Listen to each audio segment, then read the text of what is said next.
can drop. Take You off. want me to go? Let me go back out and in and see if he catches. Y'all don't move. Wait a minute. Are you not Are you Instagramming or no? I'm on Instagram. Yeah. Okay, no, you're fine. Derek, don't come on with the earphones and see if that works. Oh, okay. All right. Yeah. All right, let Derek come back in, man. Everyone, it is a pleasure to have Coach Evins here. We're going to go over your story. I'm excited to talk to you about your career, about it all, how it all started.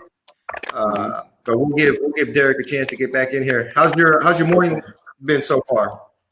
Pretty good, man. You know, starting out the day with some Saturday morning runs. Most of the boxes we run on Saturdays. I've been up since 5 o'clock this morning, man. All about boxing conditioning. That's what's up, man. What time does your day usually end? 8, 9. 8, 9. Depends. All right. We got Derek back. Derek, say something. Y'all can hear me? Oh, shit. Yeah, there we go. All right. You can hear him, Evans?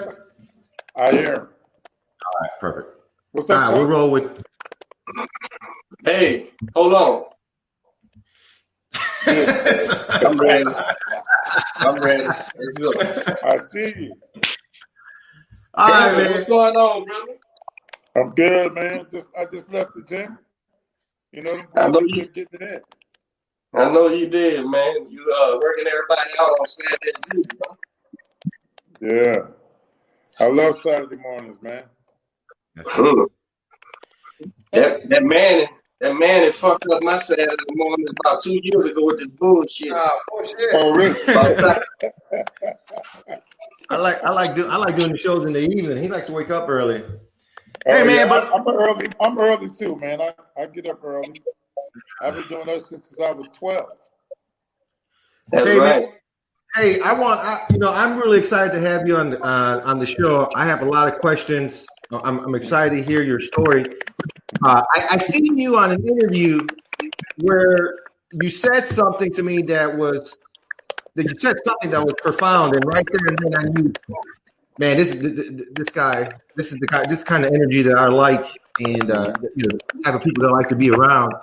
You said my want was a lot stronger than my talent. Mm-hmm.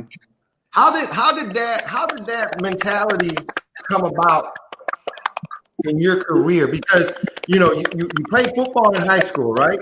You played football, you did track, yeah, and then all that. You started off from there, and how you went to college. Well, I was the kid who started out running like B and C races, and deep inside of me, I always felt that I could beat everybody, and I wasn't beating everybody. And the coach, my high school coach would always tell me, he's like, man, you just got to keep working. You got more want than talent. I said, what does that mean? He said, you got more want than talent, son. I said, so what you saying, coach? He says, you're not ready yet. I said, no, I'm ready right now. He said, well, you just got the fourth in the race. I said, well, maybe next time I get it. He said, okay, well, you got more want than talent. I said, you know what? I'm gonna prove your ass wrong.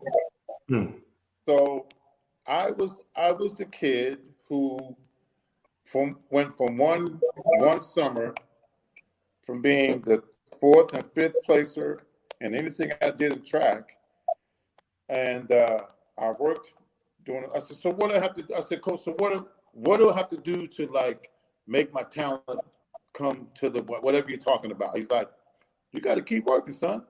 I said, I'm working. He says, your want and talent they have not met up yet. I said, this is gonna drive me fucking nuts, bro. I said, for life, I didn't understand what he was saying. So I said, you know what? I'm gonna run every morning. I got up every morning going into my freshman year. And back then, you couldn't compete in high school sports because we had a middle school, 5 middle schools in New Jersey, and they had city championships. So if you wasn't the best in the city, you couldn't play high school sports. So my goal was to be city champion. And I had to sit in my mind about my want is more than my talent. I'm thinking I got the talent, shit.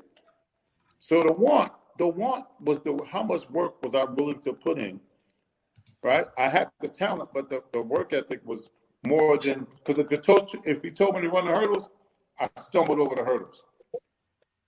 You know, I fight to get the technique down. You know, when you run on a hurdle, you think you're going to hit the nuts on a hurdle. So I always jumped too high and was afraid to do that. And so going into my 9th grade year, man, I worked my ass off that summer, and I started winning races. And I went from the 4th place to the 1st place. And I still was trying to figure out what he was saying. He's like, son, your want has to catch up with your talent. He kept saying that shit over and over and over again. So my freshman year, I said, I'm going to state. I said, I'm going to win state. He's like, you're going to go to state, son, but your want has not caught up with your talent. I said, this man is telling, I'm a freshman, going to this New Jersey State Championships in track and field, and this motherfucker telling me I'm not ready. You're going to lose. You're going to lose, right? Yeah. So I went, got my ass kicked. I said, how these dudes beating me? I said, the skinny guy over here, the fucking dude over here, how they beat me? Coach is like, they got the meat, son. I was like, fucking anyway. So I kept working and working. I went 9th grade year, 10th grade year, 11th grade, and I got my ass kicked for 3 years. Finally, when I was a senior, I go to the state championship and I win that shit. And coach is like, now they caught up. He says, you won't lose another long jump. I was state champion in the long jump, county champion in the long jump, top 5 in the country, all American. I had everything, and he finally said they met. And at that moment, I knew I understood what he was saying. 3 years down the line. So when I get a fighter, they say, "Oh man, you know you're at a high level. You're at a high level of training right now. You should take on every fighter that comes your way." I said, "Tell you what, in my book, you give me a fighter who has this much talent and that much want. The want has to outweigh. If the fighter has more talent than want, I don't really want to deal with it. Chris, I'm going to take a kid that wants to work with a little bit of talent, and I promise you, he or she end up being champion." Fresh, translate that to us. Okay. Here we Character are. and integrity. He might, yeah. He might get mad, but I'm gonna say it anyway. Like Regis Prograis. Regis Prograis had more want than talent. That motherfucker right there is gonna work, and he's gonna work, and he's gonna work. And if you look at his amateur career, it does not match up to what he's done as a professional. But here we are, going to win another world championship real soon. The kid will work his ass off. I'd give him anything to do. I mean, I got all kinds of crazy shit in my head. I try to break him. And he keep rising. He keep rising. So, I mean, he's a perfect example. I can't use, and we match because I was him. I was that kid. I was that kid who wanted it. You know, I own the boxing gym here in Katy, and I call it the grind. We named it the grind because for me, the grind it's all about doing the work and doing it over and over and over and over until you do it right. But I was in high school, and I think it was my sophomore year, and I was on the varsity team, the soccer varsity team, and our forward. I don't remember if he got injured or he couldn't. He got suspended or academically or whatever it was, but he wasn't playing. And we were playing against. You hear that popping? Yeah, let me see what it is. I think it's you, bro. It's only going when you talk. Maybe your earphones need to come off. Try it and see. Let me see. It went away. It's back. Is it off? Nah. You What you hear static? It's your earphones, I bet. Oh. Pull them shits out, man. The earphones are comfortable. What about now? Can you hear me? I can hear you, but it's popping when you talk. It's still popping? You hear that popping, Evans? I just hear some static, a little static. Yeah, it's popping. All right. Well, I'll fix it for the next show because. You can't take the headphones off? No, because then I won't be able to hear you. Why? Don't talk out loud like the phone? Oh, you're on the computer. Yeah. Yeah, it's popping like a motherfucker, man. Did it just start too? No, it was popping, but I didn't know who it was. But when we was letting Evans talk, it wasn't popping. So when you started, it started popping. I mean, I ain't gonna be able to grab them clips like I want. Unbelievable. All right, go ahead. It stopped for a second. All right. He called it Evans.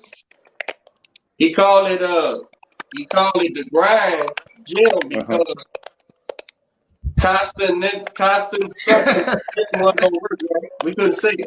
But I want to let me finish this story. Fuck, we're gonna have to work.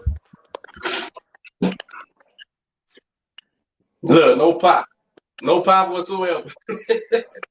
Hopefully he come back on and it's right. Yeah. What do you do? Take the headphones off? Yeah, I think, but he's on the laptop so we can work the program.